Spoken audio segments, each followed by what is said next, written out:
Secretary Blinken. Is this on? Yes. I have a question about the Mideast. You just met with Prime Minister Netanyahu in Washington. He didn't tell you, seems, about a Tehran assassination plan. Critics say that Israel has been stringing you along on the ceasefire. So my question is, does Israel need to constrain itself on actions that might draw in the United States militarily if it wants continued support from the U.S., or do they have a blank check from you? And also wanted to ask, how does the Tehran assassination affect the effort to reach a ceasefire? Can you tell us specifically what you're trying to do to salvage those ceasefire negotiations? Israel's terrorist act in Lebanon and Iran has set the whole Middle East on a dangerous path. The rogue regime of Israel, backed by another rogue regime of the US, launched missile attacks in Beirut and Tehran, capitals of two sovereign nations. In Beirut, Israel claimed to have killed a senior Hezbollah commander, while in Tehran, the Israeli act of terror killed Ismail Haniyeh, the Hamas leader engaged in the ongoing ceasefire talks between Israel and Palestinians. Now, no one knows what will happen to the fate of those 100+ Israeli hostages currently in the captivity of Hamas. How can you blame Hamas when Israel chose to kill the man who was actively engaged in the safe release of those Israeli hostages? The matter dominated the emergency session of the United Nations Security Council last night, the talking shop that this UN body has been reduced to. Representatives from 15 member nations and also those from Palestine, Israel, Lebanon, Syria, and Iraq spoke at length about the Israeli terror activities.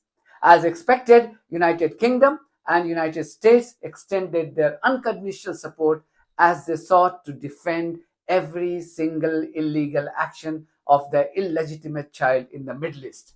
The UK is resolute in our commitment to Israel's security.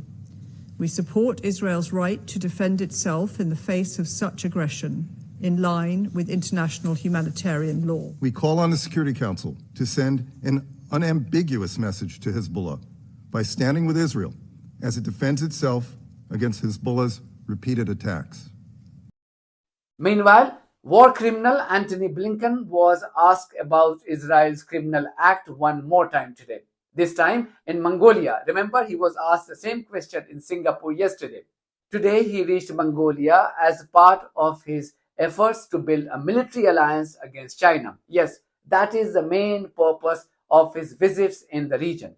Once a warmonger and a petty criminal, always a warmonger and a petty criminal. And this clown likes to call himself a diplomat. He was asked if Israel needed to contain itself and not commit more transgressions. This petty criminal once again chose to evade the question on Israeli transgressions. He preferred to talk about the elusive ceasefire in Gaza. He and his minions in the State Department and the White House have been talking about this ceasefire endlessly for the last several months. But this has not stopped Israel from killing Palestinians, including women and babies, and raping them with impunity. Such was Blinken's shamelessness today that he chose to lecture all parties from not taking escalatory actions, when in essence, only one party, which is Israel, has been taking the same escalatory action in the region. Thanks very much. Secretary Blinken. Is this on? Yes. I have a question about the Mideast. You just met with Prime Minister Netanyahu in Washington. He didn't tell you, seems, about a Tehran assassination plan. Critics say that Israel has been stringing you along on the ceasefire. So my question is, does Israel need to constrain itself on actions that might draw in the United States militarily if it wants continued support from the U.S., or do they have a blank check from you? And also wanted to ask, how does the Tehran assassination affect the effort to reach a ceasefire? Can you tell us specifically what you're trying to do to salvage those ceasefire negotiations? Michael, thank you. With regard to the Middle East, right now, the path that the region is on is toward more conflict, more violence, more suffering, more insecurity. And it is crucial that we break this cycle. And that starts with a ceasefire that we've been working on, and I believe is not only achievable, it has to be achieved. And then, building on that ceasefire, to have an end to the conflict in Gaza, to produce calm in the north between Israel and Lebanon, and then to work on broader, more enduring peace and security. But it all starts with a ceasefire. And to get there, it also first requires all parties to stop taking any escalatory actions. It also requires them to find reasons to come to an agreement, not to look for reasons to delay or say no to the agreement. And it's urgent that all parties make the right choices in the days ahead, because those choices are the difference between staying on this path of violence, of insecurity, of suffering, or moving to something very different and much better for all parties concerned. Now, again, I can't predict the effect, the impact of any one event on what comes next. I've learned over many years not to do that. But I think it remains manifestly the case that ceasefire is in the interest of everyone. It's in the interest of Israelis. It's in the interest of Palestinians. It's in the interest of the region. So as long as everyone is focused on what their core interests actually are, I believe that not only will we keep working to reach a deal, we will reach a deal, because it is simply imperative that we do so.